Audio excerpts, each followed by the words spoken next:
Police sirens sliced through the quiet cul-de-sac, bouncing off the manicured lawns like a scene from a thriller. I froze, coffee mug halfway to my mouth, staring at the absurdity unfolding in my driveway. Two patrol cars screeched to a halt, one officer jumping out with a hand on his holster, another barking about an access violation. My crime? Installing a fingerprint-activated lock on my side fence. That's it. And the mastermind behind the 911 call?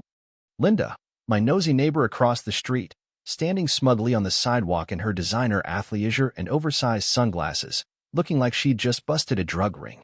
Little did she know, that lock was my design, a prototype from my company, Apex Lock, where I'm CEO.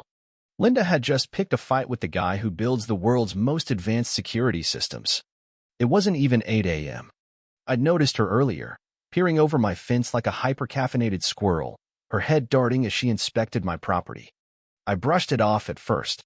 Linda was notorious for hating anything that didn't scream suburban catalog perfection. My fence dark walnut with sleek steel hinges was classy, understated, and pricey. But the lock? That was the real target. I'd installed a biometric titanium latch the night before, a cloud-connected prototype set for a Tech Expo reveal. It was meant for discreet testing, not to spark a neighborhood witch hunt before dawn. When the officers approached, they looked puzzled. One tugged at the gate. It didn't budge. Linda swooped in, pointing at the lock like a TV detective. "It's a safety hazard," she declared. "It blocks emergency access and might be surveillance tech." The cops struggled to keep straight faces. One turned to me. "Sir, are you hiding anything?" I nearly laughed. "Nope. That's my lock. I designed it." "You're looking at the future of security."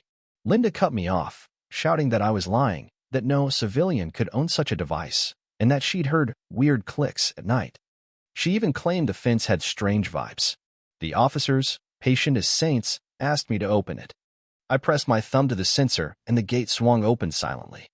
Linda gasped like I'd unlocked a secret vault. The cops glanced inside mowed lawn, solar lights, coiled hose, and one muttered about false reports. Linda, undeterred, whipped out her phone, threatening to call the mayor, and stormed off, vowing, "This isn't over." The officers apologized, jotted notes, and left with smirks. I relocked the gate, knowing Linda's HOA-fueled obsession was just getting started. That afternoon, I reviewed the lock's footage. It caught everything. Linda jabbing the keypad, yanking the latch, peering through slats like she expected to find a missile silo. I saved it in a folder labeled Linda Logs. She wasn't new to this. Last month, she'd reported my solar panels for blinding her curtains. Before that, she'd screamed at a delivery guy for parking slightly askew. But calling the cops? That was escalation. That evening, my R&D chief called. Our lock, codenamed Project Bastion, was set for the expo in 3 days. A viral story could skyrocket interest or invite legal headaches. "Don't worry," I said. "I've got this." Linda's tantrum was about to become the ultimate field test. The next morning, I found 6 pink HOA violation notices plastered on my fence. One cited gate aesthetic deviation. Another claimed the lock's clicks violated noise rules. My favorite? The lock was too complex for community standards. I didn't tear them down. I framed them, snapped a photo, and sent it to my board with the caption, "Beta testing's a breeze." Linda wasn't just attacking my fence, she was waging war on anything beyond her control. She didn't know I held the patents, the pipeline, and the future of security tech. If she wanted a fight, I'd build a fortress. By noon, my security system pinged. Live feed showed Linda back at it, measuring the gate with a tape, narrating into her phone like a conspiracy vlogger. "This is Linda Marie Walsh, documenting a potential surveillance hub," she said, calling the lock threatening and possibly government-grade. A cat leapt onto the fence, startling her into dropping her phone with a shriek. I laughed, but it was grim. Linda was spiraling into paranoia. That evening, Ellen, a quiet HOA board member, emailed me a flyer Linda had circulated. "Is your neighbor spying?" It featured a distorted photo of my lock, claiming it emitted radiation and hid illegal tech. Ellen's note read, "I didn't sign off on this."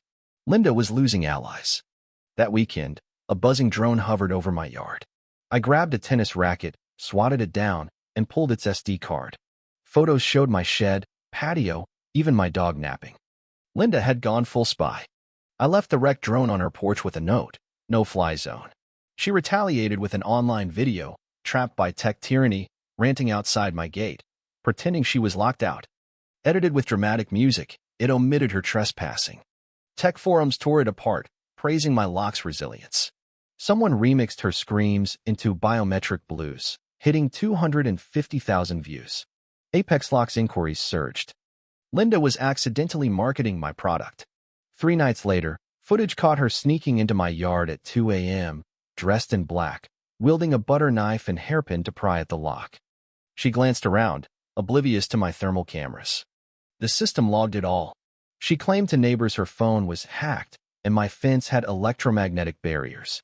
Her rants drew a corporate client's attention, requesting a demo based on the buzz. My PR team proposed naming the lock the Linda Lock. I approved with a grin. Then came a neon-taped summons to small claims court. Linda sued, alleging my lock caused mental distress, aesthetic harm, drone damage, and auditory trauma. My lawyer, Rachel, a legal bulldog, called it a slam dunk.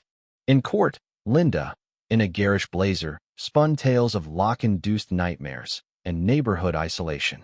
Her evidence? A blurry lock photo and a hand-drawn diagram. Rachel played the 2 a.m. tampering footage, the viral remix, and revealed an FAA warning against Linda's drone. Ellen's testimony exposed Linda's HOA fund misuse pocketing fees, faking maintenance requests. The judge dismissed Linda's claims, praising my restraint. Linda muttered about tech conspiracies as the gavel fell. 2 days later, Linda teamed with a sketchy YouTuber, TechTad, for a video, What's Behind the Smart Fence? Tad tried dismantling my lock live, got zapped by its tamper response, and yelped. The internet mocked them mercilessly. Apex Lock orders spiked.